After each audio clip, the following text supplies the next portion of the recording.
E falando então em aplicações, quer dizer, você acredita que realmente as grandes aplicações vão ser possíveis de se fazer com low-code? Perfeito. Não vai ter restrição. Não, dependendo... É por isso que, assim, não existe uma bala de prata.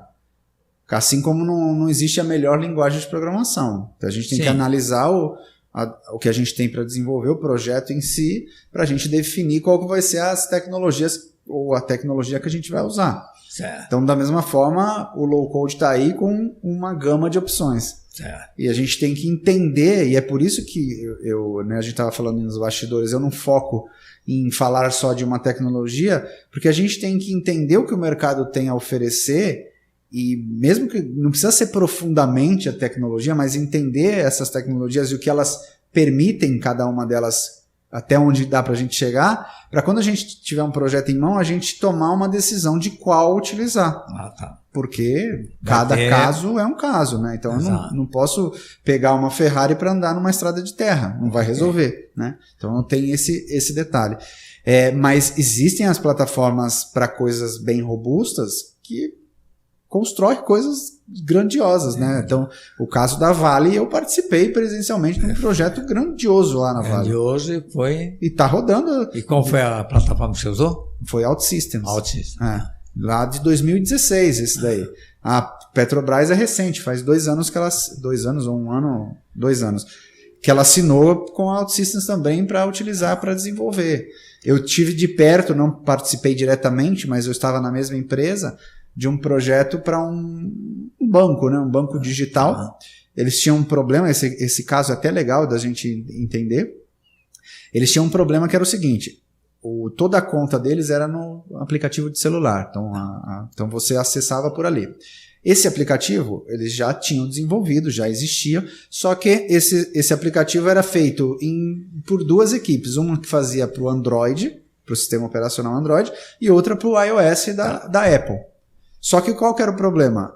Tinham que ter 2 equipes, porque as linguagens de programação eram nativas, né? Então um era Java, o outro era, não sei se era Swift, enfim, não entendo do lado da Apple, não sou muito do lado da Apple, mas enfim, era a linguagem nativa da Apple.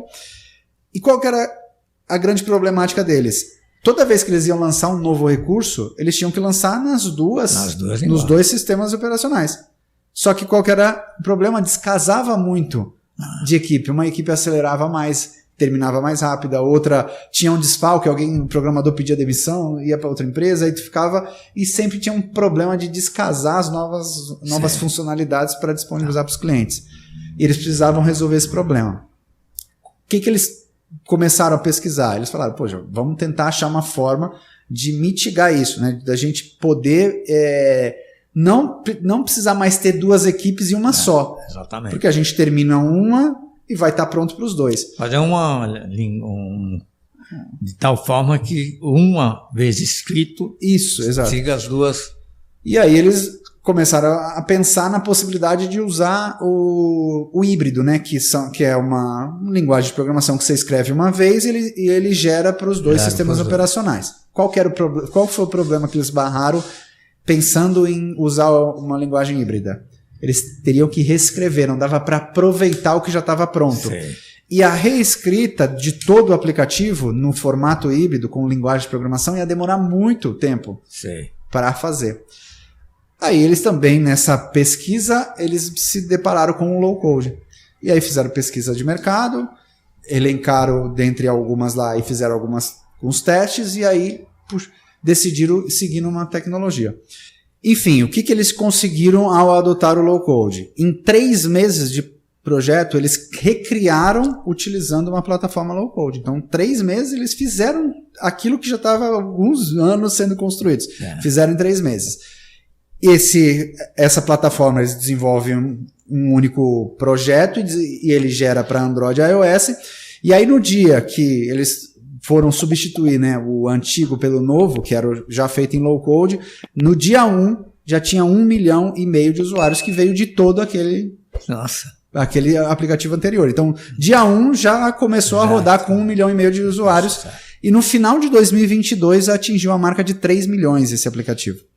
Então a gente não está falando de uma coisa pequena, né? A gente está falando de uma quantidade de usuários, de transações muito grande. Então a gente consegue perceber que sim, o low code alcança realmente que a gente, coisas maiores, como às vezes a gente acha que não. Exatamente. Quer dizer,